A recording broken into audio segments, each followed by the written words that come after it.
Hello नमस्कार सभी साथियों का स्वागत। काफ़ी सारे साथी बार बार कमेंट्स कर रहे थे कि कांस्टेबल भर्ती में अब की बार फिजिकल है वो सारा का सारा कैमरे की नज़र में हो रहा है, क्या इस बार भी फर्जीवाड़ा हो सकता है क्या? बिल्कुल जी हाँ साथियों, इस बार भी फर्जीवाड़ा हो नहीं सकता बल्कि हुआ है। किस प्रकार से अपन इस वीडियो में डिटेल से बात करेंगे। कांस्टेबल भर्ती के अगर आप स्टूडेंट हो और कांस्टेबल का आपने फॉर्म अप्लाई किया है तो इस वीडियो को आप लास्ट तक अवश्य देखें। कांस्टेबल भर्ती परीक्षा में पकड़ा फर्जीवाड़ा, कहने का मतलब है कांस्टेबल भर्ती परीक्षा जो सारा का सारा फिजिकल है वो सीसीटीवी कैमरों की निगरानी में और भारी प्रशासन और आपके सारे के सारे अधिकारी थे उनके निर्देशन में हुआ, उसके बावजूद भी फर्जीवाड़ा सामने आया है। साथी को दौड़ाकर परीक्षा पास की, कहने का मतलब है ऐसा स्टूडेंट जो अपने फ्रेंड को, कहने का मतलब है अपने साथी को दौड़ाकर फिजिकल पास हो चुका है। कहाँ की है सारी की सारी घटना, बात करेंगे इस पे भी। इसके बाद में बात करें तो पुलिस आयुक्तालय जोधपुर में कांस्टेबल भर्ती परीक्षा के शारीरिक दक्षता जांच के में आए एक युवक ने फर्जीवाड़ा करते हुए अपने साथी को दौड़ा दिया, कहने का मतलब है आयुक्तालय जोधपुर से ये अपडेट है। वहां पर एक युवक ने अपने साथी को दौड़ाया। रीडिंग की जांच में यह फर्जीवाड़ा पकड़ा गया, कहने का मतलब है रीडिंग की जांच में यह फर्जीवाड़ा सामने आया। युवक ने परीक्षा पास कर ली थी। अब उसके खिलाफ धोखाधड़ी का प्रकरण भी दर्ज हुआ जिसमें जांच भी चल रही है। मामला मंडौर थाने में दर्ज हुआ। पुलिस मुख्यालय के आदेश पर जोधपुर आयुक्तालय में कांस्टेबल भर्ती परीक्षा का आयोजन के तहत शारीरिक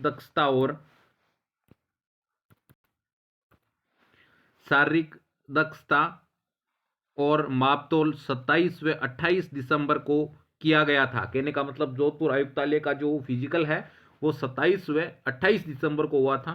28 को इसका आयोजन बीएसएफ ट्रेनिंग सेंटर में चल रहा था, कहने का मतलब है बीएसएफ ट्रेनिंग सेंटर में 28 को फिजिकल चल रहा था। तब वहां पर दो अभ्यर्थी अलवर के अमाला रैनी निवासी गौरव मीणा और सवाई माधोपुर के हरिपुर गंगापुर निवासी बलराम मीणा भी आए थे, कहने का मतलब है ये दो अभ्यर्थी आए थे।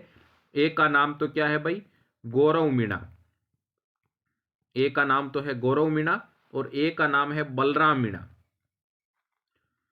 बलराम मीणा एक तो कहाँ के भाई, एक तो है आपके अलवर के और एक है सवाई माधोपुर के।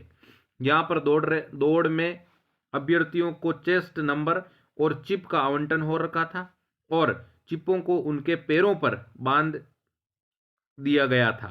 गौरव मीणा 5 किलोमीटर के लिए चिप में आई रीडिंग से पता लगा कि वह पहली चिप में 10 राउंड चक्कर पूरे कर चुका है, मगर दूसरी चिप में, कहने का मतलब है जो गौरव मीणा है वो पहली चिप में 10 राउंड कंप्लीट कर चुका है तथा दूसरी चिप में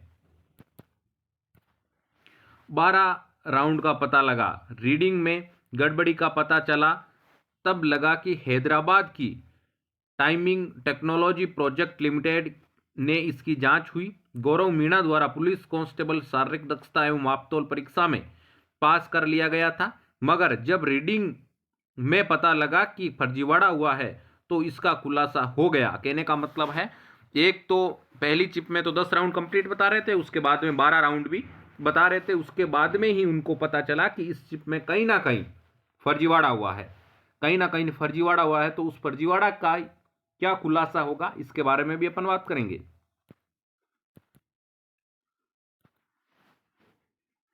उसने अपने साथी बलराम को दौड़ में चिप के सहारे दौड़ाया था, मतलब उस बलराम था ना दूसरा उसका फ्रेंड, उसने चिप के सहारे दौड़ाया। गौरव को चेस्ट संख्या 3023 और बलराम को चेस्ट संख्या 3021 का आवंटन हो रखा था। चिप रीडिंग में से गौरव मीणा द्वारा किए फर्जीवाड़े में इसका खुलासा हुआ कि उसने परीक्षा को पास कर लिया है। अब मंडौर थाने में डांगियावास थानाधिकारी मनोज कुमार की तरफ से केस दर्ज करवाया गया है, कहने का मतलब यह है एक तो था गौरव और एक था आपके बलराम, ये दो अभ्यर्थी थे और इन दोनों ने मिलकर फर्जीवाड़ा किया है। वो किस प्रकार से? कहने का मतलब है दोनों ने मिलकर, एक के चिप लगी हुई थी पैर में, दूसरे के भी चिप लगी हुई थी। इसने 10 राउंड कंप्लीट कर लिए और इसके बाद में इसका सहारा बन गया तो इसने भी 2 राउंड कंप्लीट करवा दिए। इसने टोटल इस चिप से 12 राउंड कंप्लीट हुए थे। कितने राउंड कंप्लीट हुए थे भाई? 12 राउंड कंप्लीट हुए थे। इसी प्रकार से, इसी सहायता से वो पकड़ा गया, क्योंकि सेम दोनों के टाइमिंग आया, क्योंकि लास्ट के 2 राउंड इसने ही बलराम को कंप्लीट करवाया था। इस प्रकार से राजस्थान पुलिस भर्ती में पहला फर्जीवाड़ा सामने आया है, क्योंकि सारा का सारा जो राजस्थान पुलिस का फिजिकल है वो टोटली कंप्लीट तरीके से सीसीटीवी कैमरों के सामने और भारी जाब्ते के साथ हुआ था। उसके बाद में भी उसमें फर्जीवाड़ा पाया गया, तो क्या पता आगे कितना फर्जीवाड़ा हुआ है और होगा, इसके बारे में भी अपन बात करेंगे। तो साथियों, इस वीडियो को आप ज़्यादा से ज़्यादा शेयर करें, जितना ज़्यादा हो सके उतना शेयर करें, कि बाकी जो फर्जीवाड़ा हुआ है वो भी सामने आ सके।